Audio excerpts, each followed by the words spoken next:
పిల్లలకి స్కూల్ పాఠశాలైతే పేరెంట్స్కి స్కూల్ పేరెంట్స్శాల.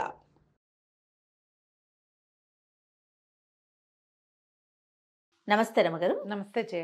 రమగారు, మనకి ఒక్కొక్క రూమ్‌లో ఒక్కొక్క వస్తువు ఉండాలి. కొన్ని వస్తువులు ఉండొచ్చు, ఉండకూడదు. ఇంట్లో మనం అట్లా అనుకుంటూ ఉంటాం కదా!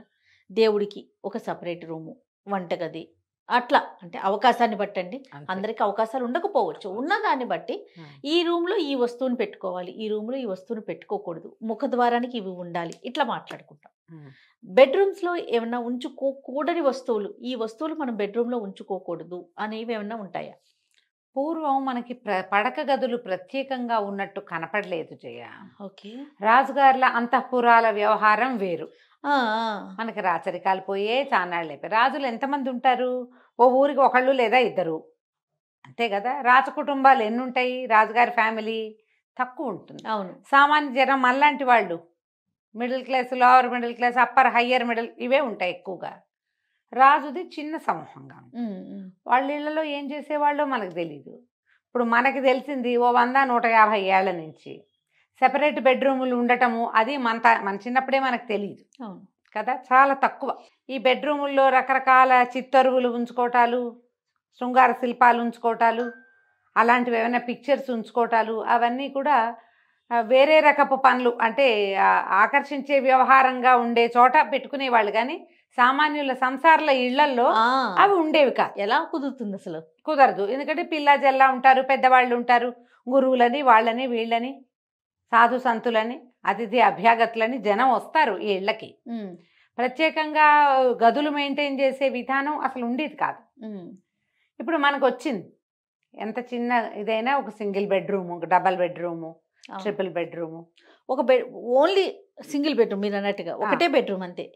అట్లా కూడా వచ్చేసింది కదా రమ్మగారు. వచ్చింది 3 గదులు, ఒక హాలు, బెడ్రూము, కిచెను అందరికీ సామాన్యంగా కనపడుతుంది. హ్మ్. ఒక రూములోనే లేదా 2 గదుల్లోనే ఉండే వాళ్ళు కూడా ఉన్నారు. ఆ ఒక రూములో అంటే ఓ మంచం అందులోనే ఉంచుకుంటాం. ఇది వరకు మంచాల సంస్కృతి కూడా లేదు. అవును. క్రమంగా మనకి ఒక బెడ్ ఉండటం అనేది పర్మనెంట్గా బెడ్కి ఒక ప్లేస్ ఉండటం అనేది వచ్చేసింది. కనీసం ఒక 70% పీపుల్ ఇలా ఉన్నారు. మరీ చిన్న కుటుంబాలు అయితే చెప్పలేం, కానీ అవును. చాపలు గీపలు ఏవో వేసుకోవటం, మంచాలు ఎత్తి పెట్టుకునే మంచాలు ఉంటాయి. సాధారణంగా ఒక 50-70% ఇళ్లలో ఖచ్చితంగా ఒక్క బెడ్ అయినా వేసి ఉన్నది ఉంటుంది. ఇప్పుడు ఆ బెడ్ ఎక్కడుందో అదే కదా బెడ్రూమ్ అనుకోవాలి మనం, అంతేగా. కదా. మళ్ళీ దీనికి వాస్తులు ఉంటాయి ఇందులో. పెద్దవాళ్ళు కుటుంబ పెద్ద నైరుతిలో ఉండాలి, పిల్లలు ఏదో వాయువ్యం ఏవో చెప్తారు పెద్దవాళ్ళు. హ్మ్. హ్మ్. ఈ రకంగా పోతుంది అనుకో. ఒక బెడ్ రూము అనగానే ఇందులో ఏం పెట్టాలి ఏం పెట్టకూడదు మనకేం తెలియదు, ఏదో చేస్తాం, మనకు అదే ఉంది ఆ గది. మన ఇంటికి ఎవరో వస్తారు, అయ్యో పడుకునే చోటు ఇవి పెట్టకూడదు అని చెప్తారు. వెంటనే మనకి బెడ్రూమ్లో ఏం పెట్టాలి అని ఒక క్వశ్చన్ వస్తుంది. అంతే. ఏం పెట్టకూడదు. సాధారణంగా ఒక 3-4 వాక్యాలే చేయ, 3-4 విషయాలు ఏవి, ఎవరి అవకాశాన్ని బట్టి వాళ్ళు చేసుకుంటాం. మనకి ఇంతే గది ఉంది, మనము ఇక్కడే అద్దం పెట్టుకోగలుగుతాము, ఇక్కడే బీరువా పెడతాము, ఇక్కడే దైవారాధన ఏదో ఉంది, దేవుడు ఉన్నాడు మనకి, లేదా ఒక పటం ఉంది, ఇక్కడే మనం వాల్ క్లాక్ పట్టుకోగలుగుతాము. అలాంటప్పుడు పెద్ద చేసేదేం లేదు, చిన్న చిన్న మార్పులు చేసుకోవాలి. మన మంచం అద్దంలో కనపడకూడదు అంటారు. హ్మ్. అద్దం ఉండొచ్చు బెడ్రూమ్లో, ఓహో!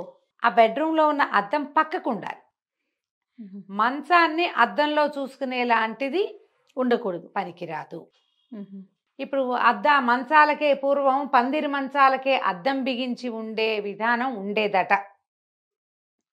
ఇవి సంసార్ల ఇళ్లలో ఉండేవి కాదన్న మాట కూడా ఒకటి ఉండేది. ఇష్టమని చేయించుకునేవాళ్ళు. ఒక్కొక్కళ్ళు ఏంటంటే షాకీన్గా ఉంటారు కదా, హ్మ్. హ్మ్. అది చెప్పలేం. కానీ మనకి పెద్దవాళ్ళు చెప్పేది అద్దంలో మంచం కనపడకూడదు. కనిపించకూడదు. ఒక బేసిక్ రూల్ అది. ఓకే. ఒకటి. రెండోది వాల్ క్లాక్, గడియారం, సమయం సూచించేది మంచానికి ఎదురుగుండా. మంచం మీద పడుకున్నవాడు కళ్ళు తెరిస్తే గడియారం కనపడేలాగా వద్దు. వాడు గడియారం కోసం ఇంకో పక్కకి చూడాలి, ఎదురుగా కనపడకూడదని చెప్తారు. హుహు. అసలు వాల్ క్లాక్ బెడ్రూమ్లోనే పెట్టుకోవద్దంటారు చాలామంది. చాలా వాస్తు పుస్తకాల్లో కనపడుతుంది గడియారం పెట్టుకోవద్దు అని. మనకి అలారం పెట్టుకోవాలి కదా, పొద్దున్నే టైం తెలియాలి కదా, ఈ ప్రశ్నలన్నీ ఉంటాయి కదా మనకి. ఉంటాయి ప్రశ్నలు. దానికి సూక్ష్మంలో మోక్షం ఏంటంటే నిద్ర లేవగానే కళ్ళు తెరవగానే నువ్వు అది కనిపించకూడదు, సమయం లెక్కింపబడుతుంది, అందుకని వద్దంటారు. హుహు. ఇది రెండోది. తర్వాత ఇంకా మూడోది దేవతా ప్రతిమలు, దేవుళ్ళ ఫోటోలు. ఇవి కూడా బెడ్రూమ్లో, అంటే ఇప్పుడు పిల్లల బెడ్రూమ్లో కాదని అంటలేదు, సంసారాల బెడ్రూమ్లో అంటే కాస్త చిన్న వయసు వాళ్ళు భార్యాభర్త పడుకునే గదుల్లో ఈ దేవుళ్ళవి, జేజీ అమ్మవారు, వెంకటేశ్వర స్వామి ఇలాంటివి పెట్టుకోకూడదు. మరి పొద్దునే లేచి దేవుణ్ణి చూసుకోవద్దా అండి? ఇదో ప్రశ్న వస్తుంది అవును. కదా. మనకు ఒక పూర్వం ఒక విధానం ఉందా? మన పూర్వపు ఇళ్లల్లో బెడ్రూమ్లు ఉండేవి కాదు, పటాలు లేవు. అప్పుడు వాళ్ళు ఏం చేసేవారు? మన తాత నాయనమ్మ ఏం చేశారు? అమ్మమ్మ నాన్నమ్మ ఏం చేస్తుంటారు? కరాగ్రే వసతే లక్ష్మి, కరమధ్యే సరస్వతి, కరమూలేతు గోవింద, ప్రభాతే కరదర్శనం. పొద్దున్నే చేతులు చూసుకోండి, ఈ చేతులే మన భగవంతుడు. ఓకే. ఇంతే. శ్రీరామ్ రాసుకుని దీన్ని కళ్ళకద్దుకుంటాం. ఇవి నేర్పించేవాళ్ళు కదా. అప్పుడు పటాలు లేనప్పుడు, ఇప్పుడు వచ్చాయి కదా ఫోటోలు. అవును అవును. మన అమ్మమ్మ నాడు ఇన్ని పటాలేవి, ఇన్ని ఫోటోలేవి ఏం లేవు. హాల్లో పెట్టుకోండి దేవుణ్ణి. గదిలో నుంచి బయటకు వచ్చాక దండం పెట్టుకోవచ్చు. మొహం కడుక్కున్నాక పాచమొహంతో దండం పెట్టకుండా బ్రష్ చేసుకుని, లేదా బాత్రూముల్లో అవకాశం ఉంటుంది కదా, బయటకు వచ్చావు మంచం మీయించే కాకుండా బయటికి వచ్చాక దండం పెట్టుకోవచ్చు. ఈ చేతులు రెండు చేతులు రసుకు రుద్దుకుని కళ్ళకి చూపించుకుని ఇలా కళ్ళు చూసుకోవచ్చు, మనం చేతులు చూసుకోవచ్చు. అందుకని సాధారణంగా ఏ దేవుళ్ళ చిత్రపటాలు పెట్టుకోవద్దు అని చెప్తారు. ఫ్యామిలీ ఫొటోస్ పెట్టుకుంటున్నారు కదా, ఇట్లా 5-6 ఫోటోలు, 5-6 రకాల అద్దాల్లో పిల్లల జిల్లా కనపడేటట్టుగా ఓ ఫ్యామిలీ ట్రీ పెట్టుకుంటున్నాం కదా, ఇది పెట్టద్దంటారు. ఎవరెవరి విధానాన్ని బట్టి, అంటే వాళ్ళకి అవకాశం కూడా ఒకటి ఉండాలి కదా. అంతే కదండి, అవకాశం ఉండాలిగా. అందుకని వీటిని ఈ కొంచెం చిన్న చిన్నవి పాటిస్తే కొన్ని రకాల సమస్యల నుంచి మనం బయటపడతామని చెప్తారు. తర్వాత పికాక్ బొమ్మలు ఉండకూడదని. పీకాకు బొమ్మలు కాదు, పటాలు పోని పీకాకు ఇవి పెట్టుకోవచ్చు. ఏమంటారు? నెమలీకలు పెట్టచ్చు. నెమలీకలు పెట్టుకోవచ్చు, నెమలీక ఉంచుకోవచ్చు. నెమలీకను చూడడం వల్ల నిద్రలేచాక, పడుకునేటప్పుడు కానీ నిద్రలేచాక నెమలీకను చూడడం వల్ల కొన్ని రకాల గ్రహదోషాలు తొలుగుతాయి, భార్యాభర్తల మధ్య సఖ్యత పెరుగుతుందని. మరి లేటెస్ట్దేమో అది, కానీ కనపడుతున్నాయి ఈ వాక్యాలు. ఈకలు, నెమలి ఈకలు కాదు రమ్మగారు, నెమలి పిక్చరా? ఎందుకు నెమళ్ళ పిక్చర్లు పెట్టుకోవాలా అసలు మనం గదిలో? ఎవరో చెప్పారు పెట్టుకోకూడదని. ఎవరు పెట్టుకుంటారు జయ అసలు? అంటే ఏదో ఇప్పుడు వాల్ పేపర్స్ అన్ని ఇట్లా వస్తున్నాయి కదండి లేటెస్ట్ గా, వాటికి వాల్ డెకర్స్ కి వాటికి నెమలని పెట్టుకోకూడదు అనేది విన్నా నేను. అలాగా? అంత పరిజ్ఞానం లేదు నాకు.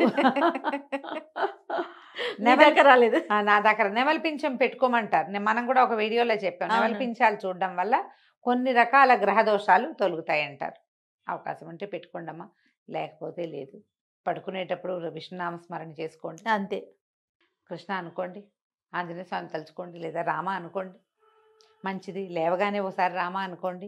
మీరు ఏమైనా చూసటాలు చూడకపోవటాలు ఏమీ లేవు, ఇక నోరే అంతే. మన బ్రెయిన్ యాక్టివ్గా అయిపోతుంది, ఆ పనులు చెయ్యొచ్చు. ఈ జంతువుల బొమ్మలు అవి పెట్టుకోరు బెడ్రూమ్స్లో. కుక్కలు, పులులు, సింహాలు, పిల్లులు, 2 కుందేళ్ల బొమ్మలు అవి పెట్టుకోరు జనరల్గా. ఓకే. వైల్డ్ యానిమల్స్ అవి పెట్టుకోకూడదు.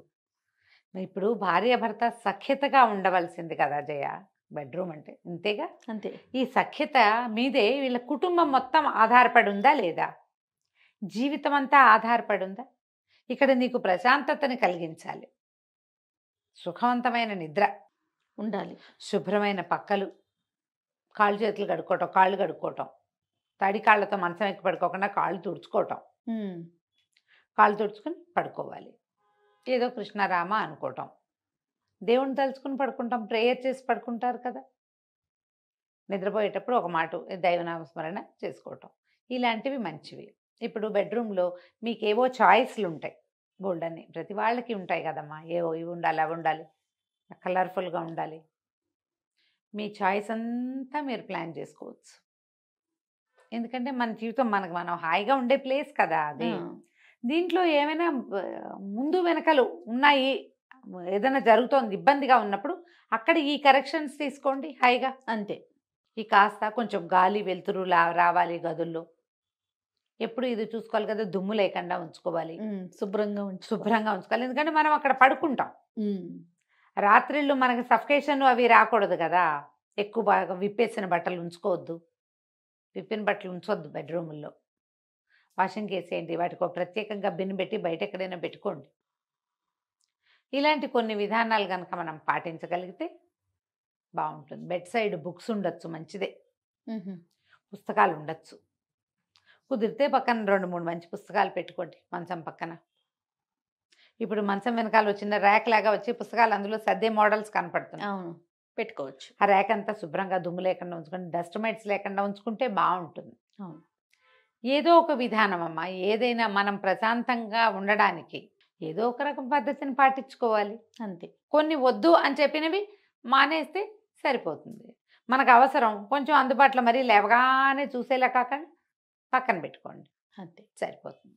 నమస్తే రమ్య గారు. నమస్తే జయ.